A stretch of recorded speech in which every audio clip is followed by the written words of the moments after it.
21 మంది జనసేన ఎమ్మెల్యేలు, 2 ఎంపీలు 5 కోట్ల ప్రజల ఆకాంక్షలకు ప్రతిరూపమన్నారు పవన్ కళ్యాణ్. సెంట్రల్ గవర్నమెంట్ తాళం చెవి ఏపీ చేతిలో ఉందని అన్నారు. ప్రధాన ప్రతిపక్షంగా అసెంబ్లీలో అడుగు పెడుతున్నామన్నారు. ఎమ్మెల్యేగా జీతం తీసుకుంటానని చెప్పారు పవన్. వెనక కూర్చు జనసేనకు నిలబడ్డ ప్రతి ఒక్క నాయకులు, పోటీ చేయని నాయకులందరూ కూడా,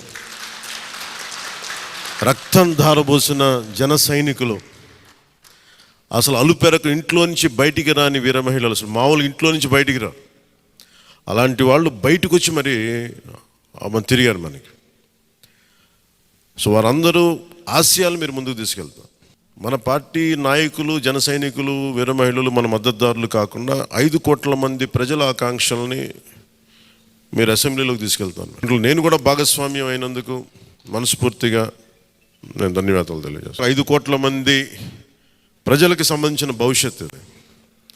ఈరోజు జనసేన విజయం, టీడీపీ విజయం, భారతీయ జనతా పార్టీ విజయం ఏ స్థాయికి వెళ్ళిపోయిందంటే, కేంద్ర ప్రభుత్వం అధికారంలో కూడా చాలా కీలకమైన ఒక,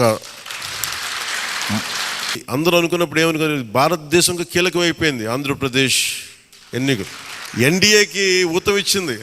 అంటే మనం ఏది ఇది చిన్నది ఇది పెద్దదని లేదు, బాధ్యతగా ఉండే సమయం. ప్రజలు చాలా ఎక్కడెక్కడి నుంచో, మారుమూల నుంచి, ఎక్కడ యుఎస్ఏ నుంచి వచ్చి కూడా ప్రాణాలు కోల్పోయి, అసలు రాత్రనక పగలనక తిండి ఇదనక ఒక్కొక్కరు పనిచేసిన విధానం ఇవన్నీ కదిలించేసినాయి. సహజంగా విజయం రాగానే అందరికీ ఏముంటుందంటే ఒక అతిశయం వచ్చేస్తుంది. అలాంటి అతిశయం మన ఎవరికి నాకు లేదు, దయచేసి మీరు ఎవరు పెట్టుకోకుండా. జనసేన ప్రధాన ప్రతిపక్షంగా అసెంబ్లీలోకి అడుగు పెట్టబోతుంది. మీ అధికారంలో భాగస్వామ్యం తీసుకుంటాం ఖచ్చితంగా.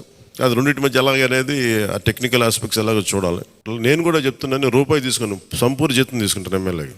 తర్వాత నేను ఇవ్వాల్సింది ఇచ్చేస్తాను, అది పెద్ద పట్టించుకుని. కానీ ఎందుకు తీసుకుంటానంటే, ఆంధ్రప్రదేశ్ ప్రజల సొమ్మును తింటున్నా,